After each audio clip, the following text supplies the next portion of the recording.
Hello, everybody. Welcome back to another episode of the Five Door Media podcast, where we are exploring what truly makes teams thrive from leadership to systems into the soul of the business.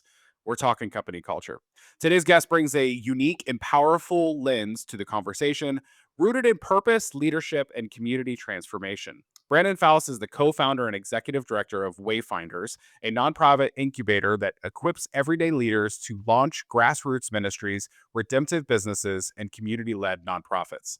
Through coaching cohorts, spiritual formation, and a collaborative co working space, Wayfinders is helping build initiatives that create real local impact. Brandon is also a partner at Switchback, an Indianapolis based leadership development company focused on unlocking organizational potential. And if you're into soccer, he's also the host of Soccerspective. Hopefully, I said that right. And its flagship show, Touchline Talk, where he brings leadership and tactical insight into the coaching community. He lives in Zionsville, Indiana, with his wife, Lisa, and their three children. Brandon, we're honored to have you on the show. Welcome. Thanks, Drew. It's awesome to join you, and I always love all the things you're up to, and I love seeing all the things. So to be a part of it's awesome. Yeah, thank you for being here and taking the time. Your bio, you have many things going on, but tell me, like, what have you been up to lately? Tell me about Soccerspective. How did that start?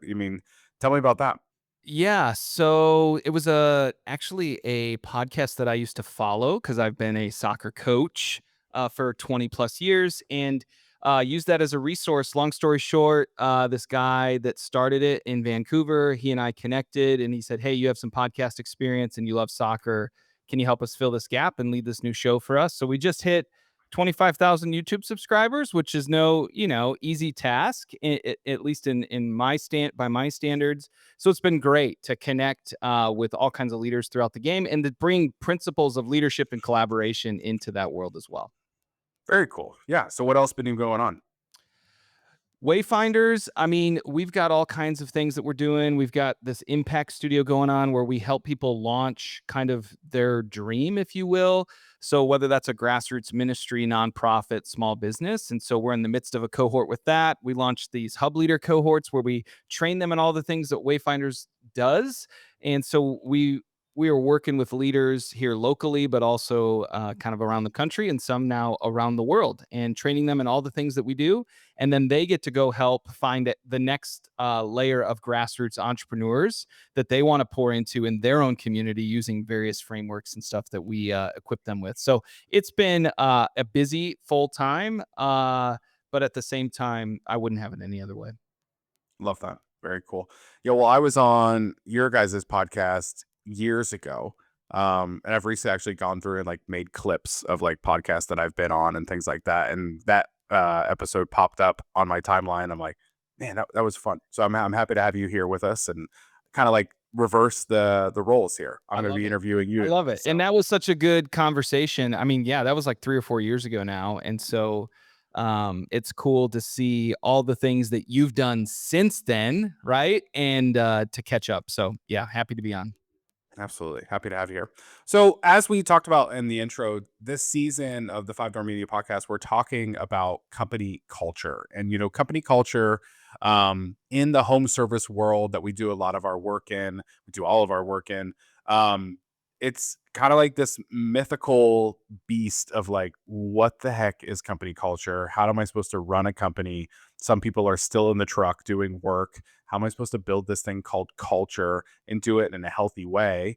And I know your majority of the work that you do is not in like that home service world, which this season we're bringing on specific people that are not in that home service world full time. Because I truly believe company culture is this universal thing. And no matter what industry you're working in, everybody has this topic. Everyone has this issue and trying to figure it out. But I want to know, just let's start at the root of it. How do you define company culture? Like, what is company culture as a whole, but more specifically, just in a small business? Like, how do you look at it? How do you define it? Yeah, I think it's a great question. And I think you're spot on when it's like, regardless of industry, culture is culture. Mhm. And so what's difficult about culture is everybody's bringing a different definition, different bias, different experiences, positive, negative experiences in with them. And then this thing just kind of orbs together, and we're just all expected to get along and to understand each other. And rarely does that just work by itself, right? And so I think there's a lot of well-intending people who overcook this culture conversation, and they try and give you like 30 different languages, like language, words, ideas, and it just doesn't make sense to anybody. And so there is something in culture where it's like, yeah, this is something you feel and experience, but it's something that we also embody and we carry with us, whether that's internal, external. And so I think there's this whole idea of how do you create this ethos and how do people understand it very simply with a couple of words, right? And even for us, we have served and come alongside and provided consulting for a lot of home service businesses, right? So that might not be our industry per se that we Mhm. work in, but we serve a lot of leaders in that industry. And I actually even just have a lot of friends who are in that industry. Like one of my closest friends owns a commercial roofing company, residential roofing company. Another dear friend of mine runs a heating and cooling business, right? And so this idea of there is a job that needs to be done, right? Customer service is everything in that world, and selling is everything in that world. So how do we help these people who are living and dying in their trucks, right? They're on the road, they are meeting customers' needs, and usually when people are calling and it's a home service, a plumbing issue, a heating issue, a roofing issue, they're in distress. It's not their best day. It's Yeah. not their best day. And so, what was fascinating to me, because a lot of times you'll hear people have internal language, Mhm. external language, right? Public language, private language. And we watched this leader in a roofing company say, our language is like threefold all the time to everyone, everywhere. So when we talk about like uh excellent service, he's like, we're talking about to each other, to our customers, to our families. And Mm. that was something that was really amazing, even just to witness how everyone from the leadership room to someone who had just joined the team and just jumped on a crew and was on a truck and was learning how to inspect a roof could get right away. And I Mm. thought that like just unapologetically simple was like amazing and able to scale up, down, all around throughout the organization. And so I think this idea of culture is how do we keep it simple? How does it embody who we are and who we aspire to be? And then how does that become then something that other people within the organization can kind of hold you to account to and gatekeep? With each other and not just top down. Everyone's gatekeeping on this because this is culture. These are non negotiables. This is who we are to each other, and this is who we are to the public facing client and customer as well.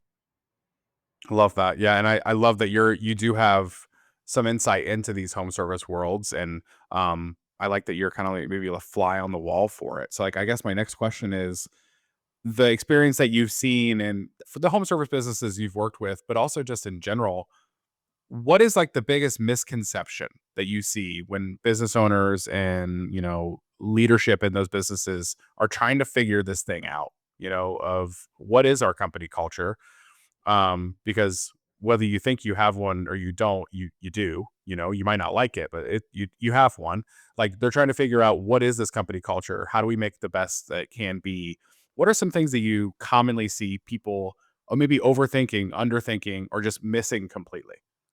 Yeah, I think when the culture conversation comes up, people are like, but what about performance? What about the bottom line? What about all of this? And it's like, hold on a minute. All of those need to exist, right? Your bottom line is going to improve if there's a healthy culture, right? Um, and at the same time, what we have told leaders and instructed leaders on is that performance, it doesn't mean bring performance down. It doesn't mean take a prioritization off performance. We just need performance and development to exist in separate spaces for a little while. Because when you get performance in the same room as a development conversation, which a huge part of culture and a huge part of millennials and Gen Z, what they want is to know their growth trajectory and leaders to invest in them. There's research like all over the place that they want to know their trajectory, that they want to know that they're an investment for the future, that they're being developed as a whole person.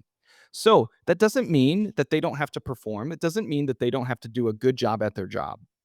What it does Mhm. mean is a lot of times people think they're having a development conversation when really they're just having a performance conversation. And we need to allow those. You need to have performance reviews. You need to have those check ins, those kinds of things. But a developmental conversation is something that is ongoing every week, not once a quarter, not once a month. It's a weekly conversation to say, here's these bigger targets for your development, but how are we checking in? And so one of the solutions that a home services industry said, "Hey, man, we're always on the road. We're always going to the next job. Our guys aren't in the the headquarter office that often, right?" And we said, "Well, do you ever get into a truck with them?" And they're like, "Yeah, all the time." And we're like, Is it ever just like you and one other person?"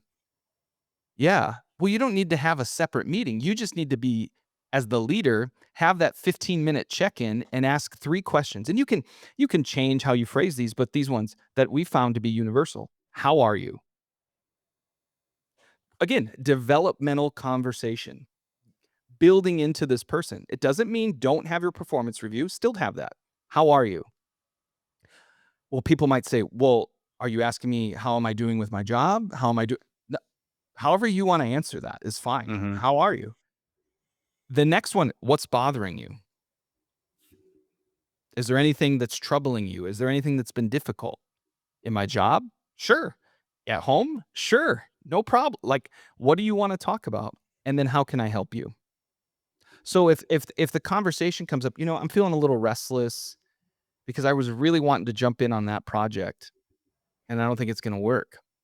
Well, how can we help next time to know that that's something you want to do because you want to observe how our sales team is doing this. You want to observe how our ops team is doing this. You want to observe how this thing is done. You want to be in the room when we have a conversation with a certain type of client, right? You want to learn, you want to skill up. That's free, guys. That just takes 20 minutes. You don't have to pay them more. Most time people want development. They're not asking for a new job. They're Mm. not asking for more pay. They just want some opportunity. They want a viewfinder into something.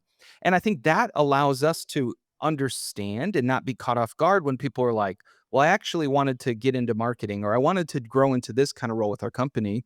Well, usually you find that out on the day that they tender their resignation and accept another job. Let's find those things out beforehand. It doesn't mean we can, as leaders, make that happen overnight, but it shows intent.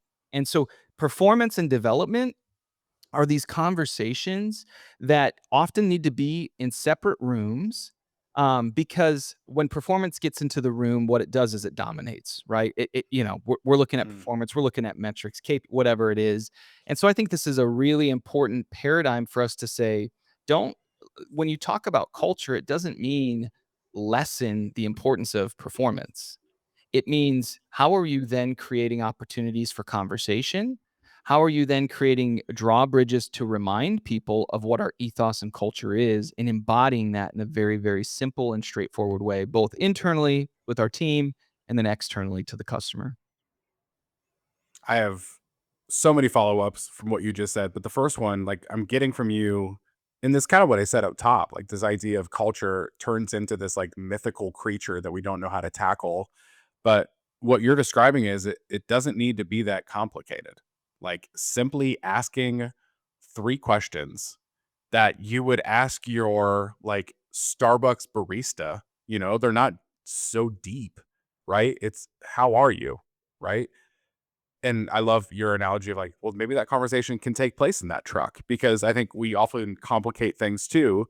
There has to be this very formal review process. There has to be a desk. There has to be a note taker. There has to be blah, blah, blah. I'm like, no, just connect to them when you can. Because you got to think like the employee doesn't care about that stuff. Yeah. Like the employee doesn't care if you're wearing a suit across from a desk, or something like that. They want to be, and we just had a guest on. I think it was the last episode. Her name is Molly. She owns a cleaning company in New Mexico, and she says our culture is like we want people to be seen. We want people to make sure that they are heard and seen at all times. And like asking those 3 simple questions helps with that. And like that's what people want too. They want to make sure that they are seen, that they are heard, that they are cared about. And maybe all it takes is 3 simple questions while you're driving in a truck somewhere. You know what I mean? Yeah. Well, what we always tell leaders is that you pay for what you value. You'll pay for it, whether with time, with money. And so do we get these laundry list of values that companies have and organizations have that I think are very well intending, but does your team even remember them? Mm, Could they list them off? And so if you have just a couple of those that you really are anchors, you pay for what you value. So if we're saying, we're service first to each other, to our clients, to our families, well, then you pay for that. You do certain things. There's certain activities that you do. There's certain ways that you go above and beyond. There's certain ways that you treat each other. And I think that's this anchoring thing is like, how do you pay for what you value? And you can't value 10 things equally. You mm, can't. You can probably, as an organization, have it understood that there's two to three, really, that people can embody, understand, and it helps filter, I think, um, the multiplication of understanding of what these values are, so then your team is empowered to make decisions on the front lines.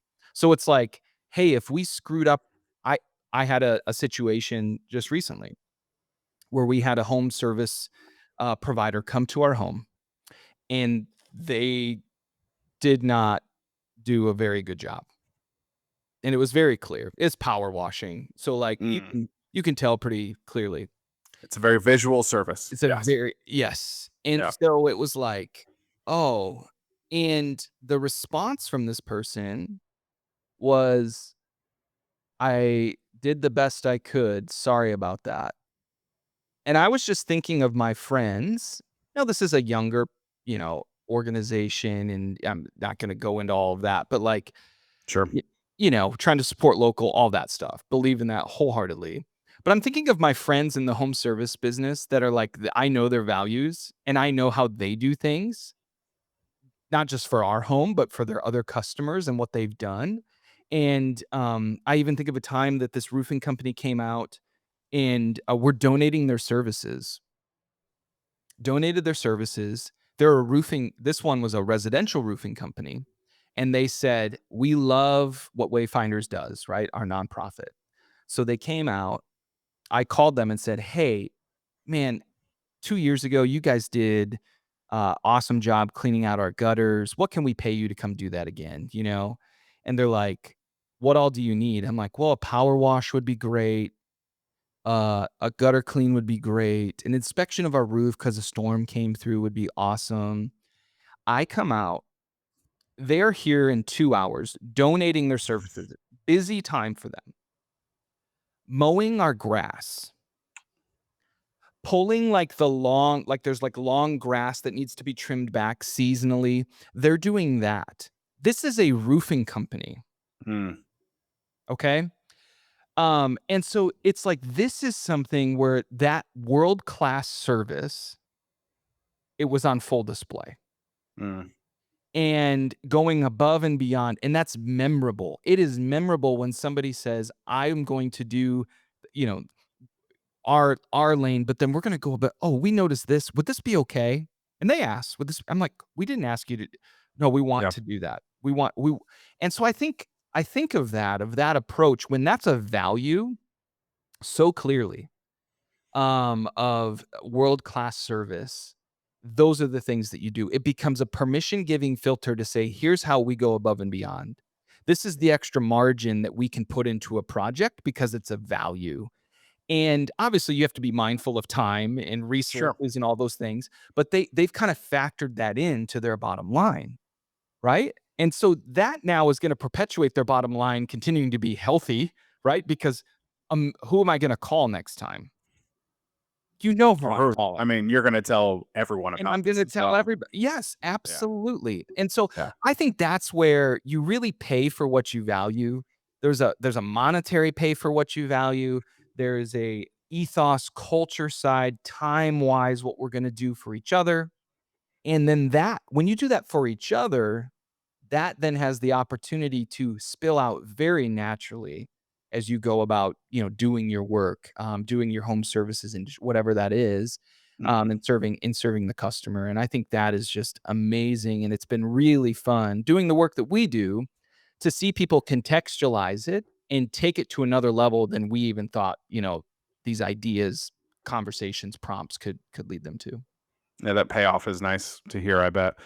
Friend and mentor of mine, says something very similar. What you focus on expands, right? And I think, what you're talking about, like, what you will pay for what you value, right? And what you're talking about, you're not just talking about dollars. You'll pay with your time, your thoughts, your brain, I mean, and your dollars, I'm sure. But like what you focus on expands. And I think it was important too. We've recently just jumped into running our agency on EOS model, and Mhm. we have like quarterly rocks, right? And I think when the first quarterly rocks we set, which are your 90-day goals, right? 90 days as a leadership team, these are the things we want to accomplish. I think our first rocks, we had like 9 of them because we were just so excited to just have goals in general that we're like, Yeah. oh, we could do this, we could do this, we Yeah. could do this, we could do this, we could do this. And now we set our second one and we're like, we need like 3. Yep. That was way too much because we were setting ourselves up for disappointment for not being able to hit 9 goals in 90 days. So we're like, hold on a second. Let's scale this back. Let's find 3 of the biggest things we want to solve. Let's focus on them because when we focus on them, they will expand, they will get better. And that goes back to what I was saying. You can't just make culture a rock. You can't just make like, hey, in the next 90 days, we're going to have a better culture. It's not measurable, right? Yeah. You can't, there's not just a survey you send out 1 to 10, how's our culture? You know what I mean? Like it's just not how it works. So there's so many little micro parts of it that go into it. But you can't focus on everything. Yeah. Pick a few things, you know? Um, Okay, so you've worked with a lot of your own organizations and a lot of consulted with other organizations too. So my next question is interesting because you could take this whichever way you want. But I've been asking the question: was there a pivotal moment Mm. or something that happened, a situation that hit you where you're like, this is the defining moment of our culture moving forward? Maybe this is a great, because my favorite thing about this question. It could be a great thing Oh, yeah. or something Yeah. bad could happen at the Yeah. same time. But like, can Yes. you think of a moment maybe with one of your organizations or something you've consulted with where like this was the turning point and we're either moving forward or never going back? Absolutely. Yeah, I think particularly, to speak more, I mean, I think there's lots of stories, but I think one that's, more personal for me is with Wayfinders. In 2023, we had expanded our team. We had moved into a new facility, operating this like missional co-working space for all these new small businesses, nonprofits, and ministries to have physical capital, right? To help their thing get moving and grooving as well as some of our other programs. And it was like, man, everything is just moving and like the vision and what we're going after. And, nonprofit world, you have a mix of donors and grants and some program, fees. And it's like it was all starting to go. And we had just finished renovations on this place. And we're like, man, we're ready to hit the ground running. And one of my family members, one of my kids had a significant health issue, and overnight, I'm just out of the office for 8 weeks. Mm. And obviously puts everything in life in perspective, right? In such a difficult, in Kids are good at that, you know? an Yeah. extreme way, And so it was like, okay, um, obviously, like any parent, it's like, this is the biggest thing in the situation in our life right now, and all of my attention is going to that. I mean, it was a difficult time, but leaving a team, 2 new team members had only been with our team for less than 6 months, and saying basically, as we're launching all these new programs and all of these things, the thing that brought fear to me was, has there been enough time for everybody to catch the culture? Mm. And that was a when that's something that you talk about and try to embody and give to others, it was like, this is a real test. And it was, very humbling to release my hands from everything and be away. I mean, didn't respond to an email for, 2 months plus. And to come back, and this is more of probably a testament to our team than to anything to do with me, to come back and things are better Mm. was very humbling and provided even like a little bit of insecurity. Like, wait a minute, what am I needed? Am Oh I yeah. really needed? But that was very liberating because what we saw, you see which of those two or three values everyone really grabbed a hold of and embodied um, to each other and to those that we were serving as well, right? So internally and externally.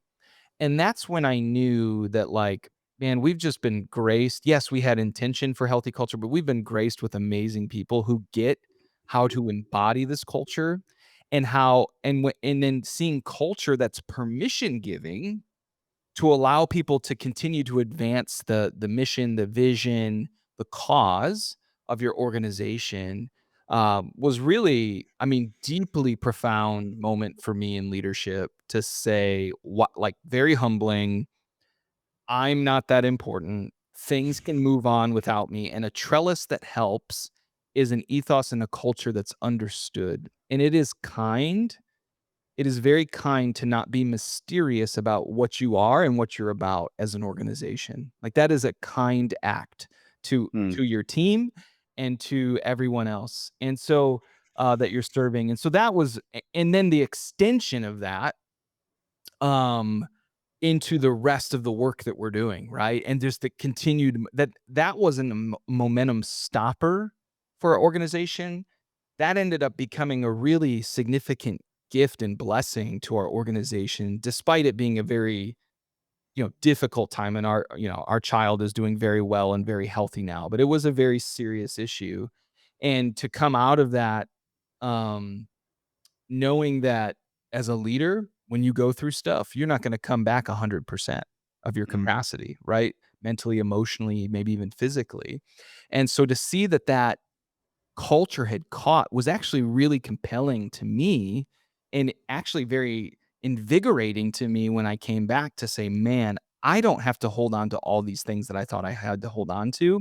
They've got it, and they've actually moved the ball down the field in ways that I could have never thought or imagined and probably would have been a roadblock for." And so that piece of it, I think, is something where for us, that these little drawbridges of developmental conversations, getting in a truck and asking the three, those three questions, and then being unapologetically simple and clear about what those gatekeeping values are internally and externally. So you're not memorizing, well, here's our 5 internal values and here's our 5 external values to the customer. It's like, no, they're the same. And people are smart enough to know how to those pivot into from one context to another. So let's Mm. make it easy for them. And let's make it easy for people day 1, day 2, year 5, year 10, right? As we go forward. And so that would definitely, but tie a bow on it, that would be the one personally that was most profound to me and humbling for me. Well, what you're describing, yes, they were newer staff. You said like some of them, two of them weren't there for 6 months, right? Which is still an onboarding of sake, for an employee. But that really leads me to like another topic that we've had within this topic of culture is how do you hire for culture? So there was probably a lot of intentionality that took place hiring that team with like, are they a good fit? Will they get our culture? Literally, somebody has probably asked the question, like, I don't know, let's say we hire these people and my world drops out beneath me and I'm gone for 2 months. How will they hold down the fort? And like a testament of that is how strong will they fit into the culture? So, like, talk to me about that, like in your hiring process or maybe hiring processes from some clients that you've worked with. How do you work in this idea of culture into that hiring process, into that recruiting process, into interviewing? What have you seen some people do to test out, will they be a good cultural fit before they're even like stepping in the door?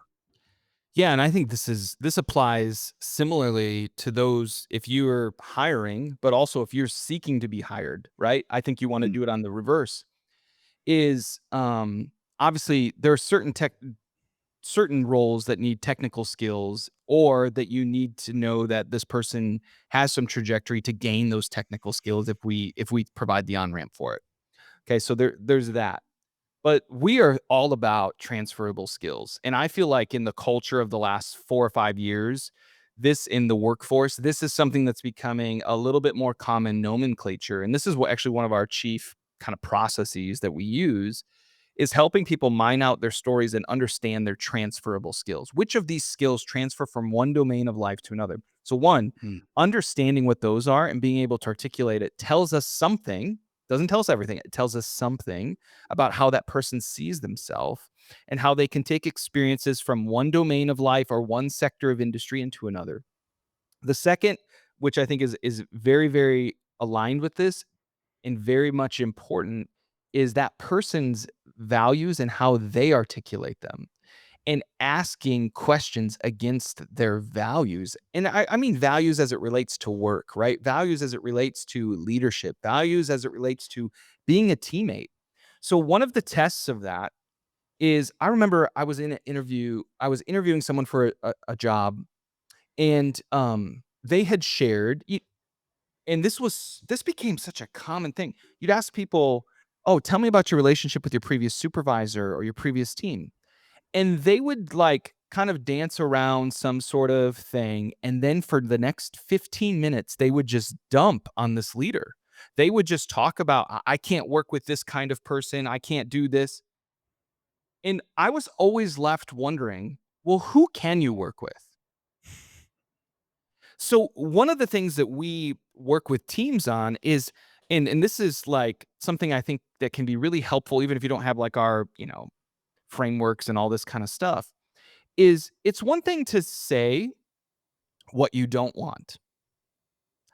I don't want a, overbearing leader. I don't want a micromanager. Okay. When you go to an interview or when you are hiring somebody, and don't say this is all right, we don't want this kind of employee. We don't want somebody who needs their hand held or this or that, right? Tell them what you want. Tell them the positive. What I'm looking Mm. for is this.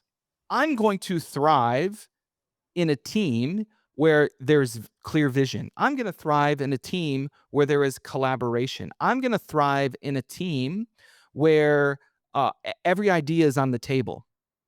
Okay, now there's a target Mm. because okay, I might hear you say that you don't want this kind of teammate or leader, or I don't want to work for an organization like this or that, or I don't want this kind of employee. You're just assuming that if you say that I know what you want instead. I don't know what you want instead.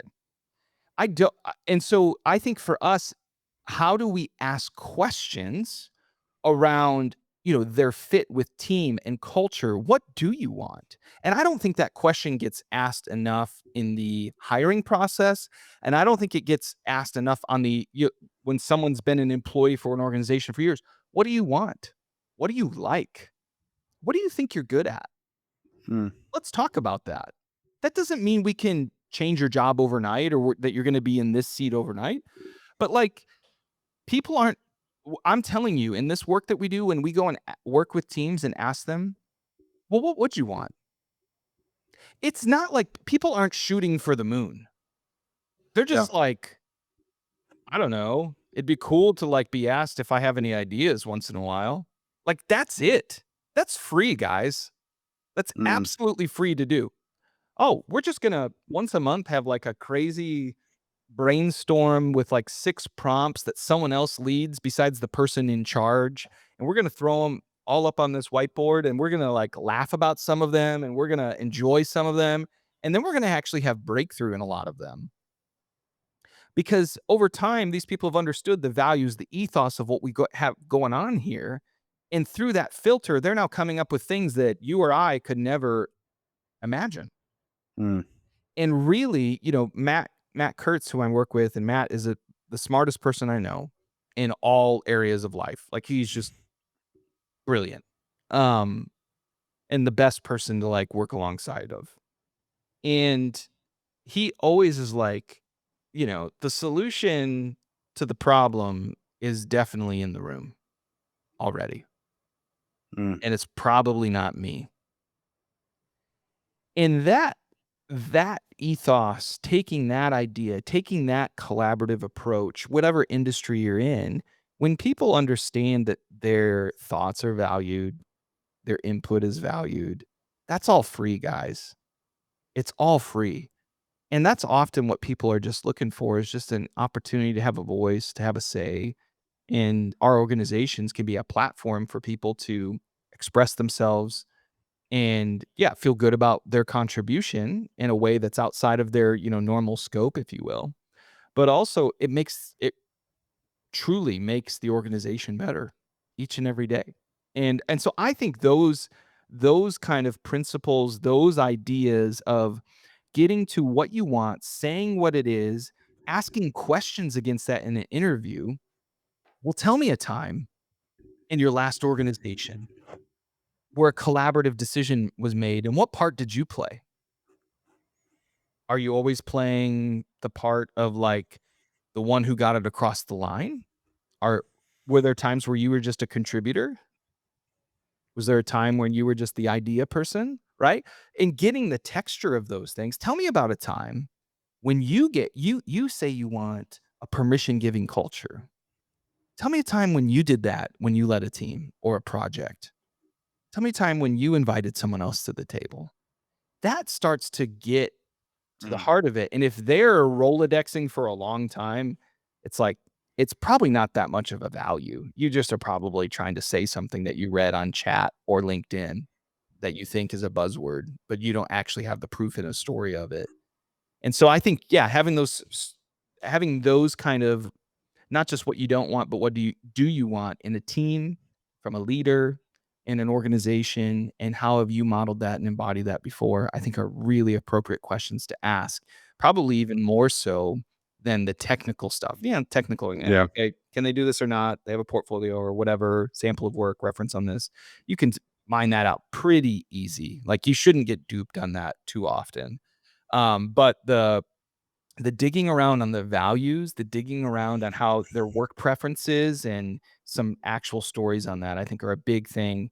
But then you have to know what are your 2 or 3 values that you are paying for so you can more appropriately filter those out and find out quickly what those are. And if you have 10 of them, again, well, which of the 10 are you looking for? Mhm. And then you get this thing where it's like, well, this department values this and this department, as your organization scales, it's like, no, I thought we were all to value these 2 or 3 things. Yeah. And there's a phrase in, I mean, honestly, like interviewing, podcasting, journalism, there's a phrase that the gold is in the follow-ups as Mhm. well. I Mm. mean, I don't know. If somebody's listened to every episode this season, there's some questions you probably are hearing that are familiar because I'm asking similar questions every guest on this topic, but a lot of what I've asked Brandon today has come from the answers that you're giving back, right? And like the gold is rarely ever in the initial question. The gold is in the follow up. And Marcus Sheridan, who I'm reading a lot of his stuff right now, he wrote a great book called They Ask You Answer. Mm. He said the most powerful follow up you can ask in any situation. This is sales, this is HR, what we're talking about, like interviewing. You ask a question, they give an answer, and your follow up is like, tell me more about that or say more about that and like force them to really expand on their initial answer. Because a lot of times in the interviewing process, we do ask those very basic questions, right? But if you ask that, say more about that, tell me more about that. That is where you're really going to find out who that person is, right? Y And the gold in any situation is always in that follow up question. Rarely is it the first one you ask. yeah. Yeah, it's like, to your point, why is that important to you? Hmm. Why is that a value for you? When has somebody not done that and it bothered you, right? When was the time that you had to approach or address that sort of thing? Tell me about that outside of the workplace for you, right? Like, those Mm. kinds of things, like, can be that actual active listening and then just a curious question to just Yeah. let them go a little bit more. It's a big deal. That's where hiring decisions get made, is in those follow-up questions. I mean, like, you mentioned about like scaling businesses and how to keep a company culture as a company is scaling. That's a topic we talk to a lot of our clients about, as they're, investing in marketing, investing in leads and sales and things like that. They are growing, and keeping what has always felt great about a company, to keep that going as the company is constantly changing and growing, is difficult. I mean, there's that famous phrase from the book 10x is easier than 2x. What got you to where you are today is not what's going to get you to where you're going tomorrow. However, if a culture is healthy, what are some things people can do to stay grounded in that culture, to stay focused in that culture, even though it seems like everything else around them might be changing? Yeah, I think it's a great question because doesn't just become this like cute little buttoned up topic over here. It whether you like it or not, it's impacting. You have a culture whether you've defined it or not, Mhm. and it has a health indicator on it. Um, and the people, if you ask them, would tell you, what they like and don't like about it, right? So it it's not this. Which you would respond with, "Tell me more about that." Yeah, Yeah, but sorry. exactly. Yeah. And so it's not this like cute little category that sits over here that's like HR adjacent, It's culture is it is happening all the time. And we are in society, we are participating in culture, building culture, or joining culture all the time, right? And so I think that's something for us to be mindful of is if it's really complicated when there's 5 employees, it's going to get even more complicated when there's 50. Mhm. And at the same time, if it's really simple at 5, you can hold on to simplicity. You probably even need to make it even more simple as there's more departments, more scope, all of those things. So then it just becomes in these leadership roles. There's a group that we actually just had a meeting with month and a half ago, and they were talking about how it's like, man, my job has really is all about about tending to the culture, tending to the team. And before this person was, an early on employee in this company and now owns the company and, has technical expertise and has had to let that go, right? Mm, To for her to really pour into the team and the needs and where direction and all of these sort of things. And so as the organization uh, evolves, changes, grows, contracts, right? We've seen that too, where there's healthy. Now, I'm not saying that, the implications of, with people losing jobs is ever a good thing, but, like, there's times where it's kind of been a healthy thing for people to contract and kinda get back to the basics. mm. And so I say all that to say that that simplicity and that clarity to your team at 5, 10, 15, 20, 50, 200 employees is going to serve everybody well because it's going to help you with your hiring decisions. It's going to help you with how do we promote people?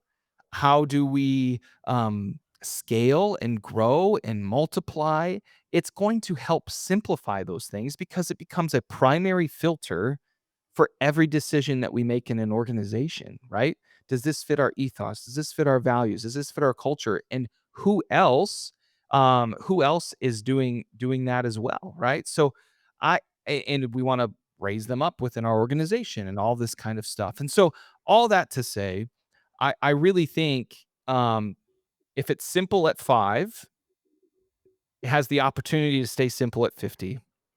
And if it's complicated at 5, it's going to become even more complicated at 50. And so getting it right early is an act of kindness and it's an act of service for those in those leadership seats to say, how do I serve our team well, to allow them to embody these values and to have permission to make decisions within the scope of our work.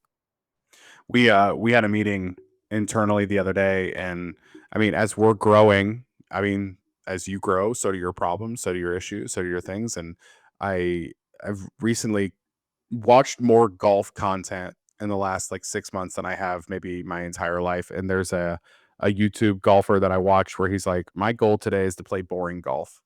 I want to hit it off the tee box onto the fairway. I want to hit it from the fairway onto the green, and I want to putt the ball. I want to play boring golf. And it's like the only sport where like boring is the goal, right? Because you don't want to like hit it into a tree. You don't want to hit it into the rough. You want to play the most boring golf. And I think a lesson we're learning right now is scaling is I want to do boring business.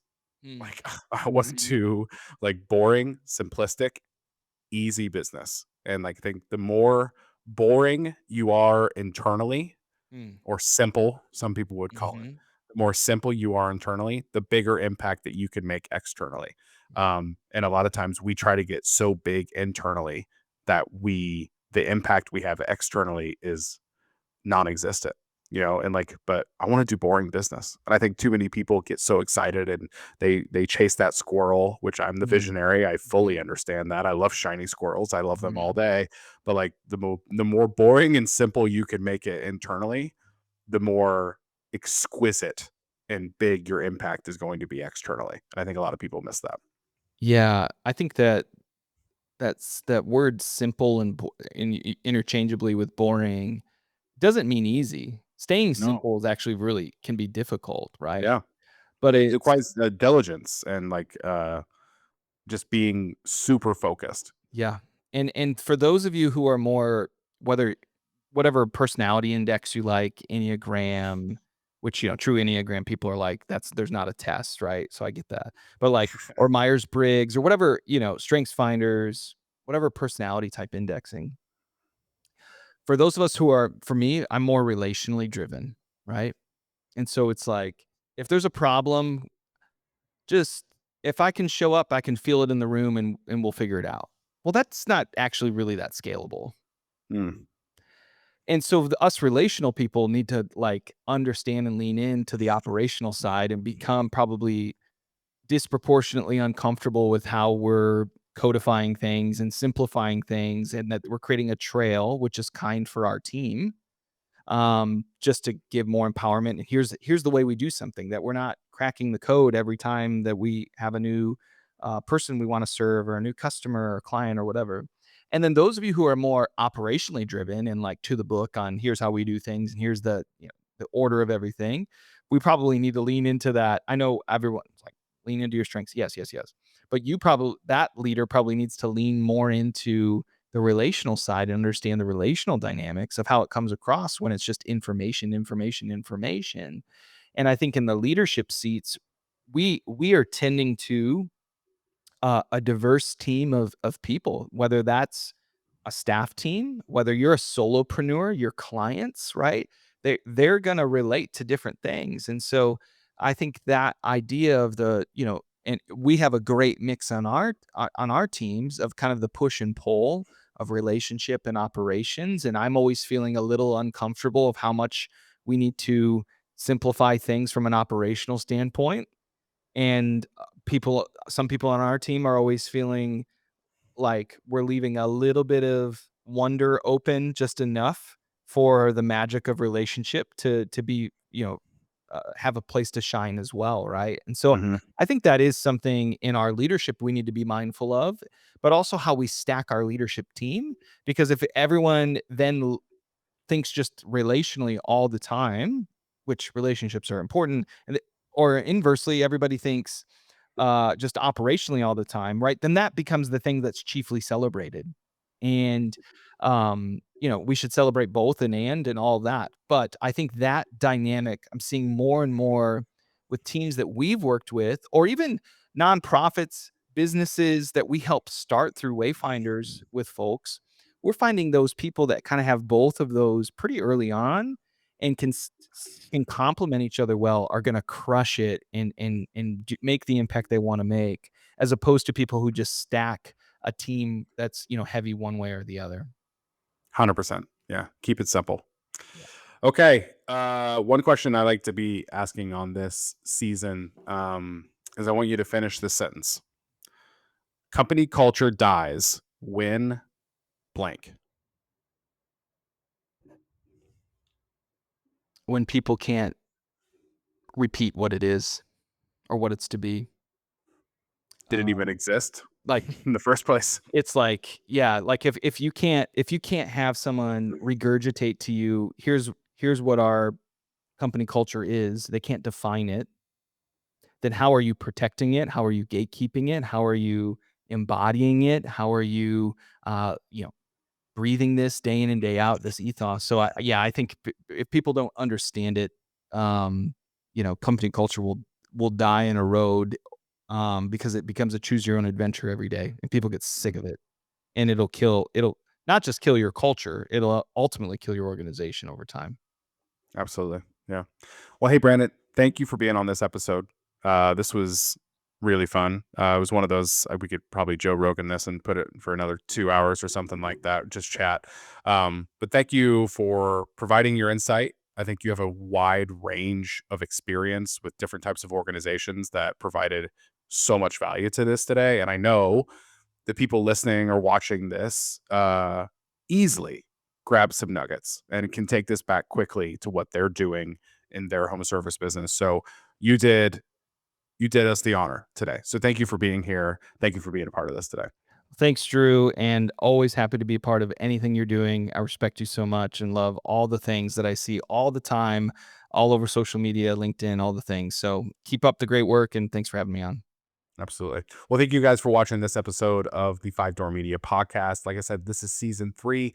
We're talking culture and it's uncomfortable. It's hard. It's this mythical thing, but I promise it is one thing that if you set time for and focus on in your home service business, it will expand in the best possible way. And it's one of those things you just got to start doing it to do it. So thank you for watching this episode. We've got more episodes coming for season 3 on the topic of culture.